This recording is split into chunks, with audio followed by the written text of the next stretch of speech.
ನಿನ್ನೆ ತಾನೇ ನಾನು ಗಿರೀಶ್ ಸರ್ ಸೇರ್ಕೊಂಡು ಒಂದು ವಿಡಿಯೋ ಮಾಡಿ ಹಾಕಿದ್ವಿ. ಸೌಜನ್ಯಳ ನ್ಯಾಯ ಯಾತ್ರೆ ಇದೆ. ಭಾನುವಾರದ ದಿನ ಬೆಳಿಗ್ಗೆ 10 ಗಂಟೆಗೆ ಎಲ್ಲಿ ಸೌಜನ್ಯಳ ಮೃತದೇಹ ಸಿಕ್ಕಿತ್ತೋ ಮಣ್ಣಸಂಕ ಅನ್ನೋ ಒಂದು ಜಾಗದಿಂದ ಬೆಳತಂಗಡಿ ತಾಲೂಕು ಕಚೇರಿವರೆಗೂ ಒಂದು ನ್ಯಾಯಪರ ಹೋರಾಟ, ಶಾಂತಿಪ್ರಿಯ ಹೋರಾಟ ಇದೆ, ಎಲ್ಲರೂ ಬನ್ನಿ ಭಾಗಿಯಾಗಿ ಅಂತ ಒಂದು ಕರೆ ಕೊಟ್ಟಿದ್ವಿ. ಅದಾದ್ಮೇಲೆ ಬಂದಿರುವಂತಹ ನ್ಯೂಸ್ ಏನು ಅಂತಂದ್ರೆ, ಆ ಒಂದು ನ್ಯಾಯಪರ ಶಾಂತಿ ಹೋರಾಟ ಏನಿತ್ತು ಅದನ್ನ ತಡೆಯೋ ಕೆಲಸ ಆಗಿದೆ. ಕೋರ್ಟ್ ಕಡೆಯಿಂದ ಸದ್ಯಕ್ಕೆ ನೀವು ಯಾವುದೇ ಸ್ಟ್ರೈಕ್, ಯಾವುದೇ ಹೋರಾಟ ಅಥವಾ ಯಾವುದೇ ರ್ಯಾಲಿ ಮಾಡಬಾರದು ಅಂತ ಒಂದು ತಡೆ ಸಿಕ್ಕಿದೆ. ನೋಡಿ, ಈ ದೇಶದಲ್ಲಿ ಒಂದು ಅಪರಾಧ ಮಾಡೋದು ಸಖತ್ ಈಸಿ, ಅದರಿಂದ ತಪ್ಪಿಸ್ಕೊಳ್ಳೋದು ಅಷ್ಟೇ ಈಸಿ. ಆದ್ರೆ ಆ ಅಪರಾಧ ಮಾಡಿರೋಂಥವ್ನಿಗೆ ಸರಿಯಾದ ಶಿಕ್ಷೆ ಕೊಡಿಸೋದು ತುಂಬಾ ಕಷ್ಟ.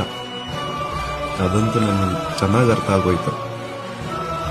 ಅದು ಯಾಕೆ ಈ ಒಂದು ಹೋರಾಟಕ್ಕೆ ಸದ್ಯಕ್ಕೆ ತಡೆ ಸಿಕ್ಕಿದೆ ಅಂತ ಮಹೇಶ್ ಶೆಟ್ಟಿ ತಿಮ್ರೋಡಿ ಸರ್ ಅವರು ಒಂದು ವಿಡಿಯೋದಲ್ಲಿ ತುಂಬಾ ಚೆನ್ನಾಗಿ ಎಲ್ಲರಿಗೂ ಅರ್ಥ ಆಗೋ ರೀತಿ ಹೇಳಿದ್ದಾರೆ. ಆ ವಿಡಿಯೋನ ಲಿಂಕ್ ನಾನು ಇನ್ಸ್ಟಾಗ್ರಾಮ್ ಸ್ಟೋರಿಲಿ ಹಾಕಿರ್ತೀನಿ, ಪ್ರತಿಯೊಬ್ರು ಹೋಗಿ ನೋಡಿ.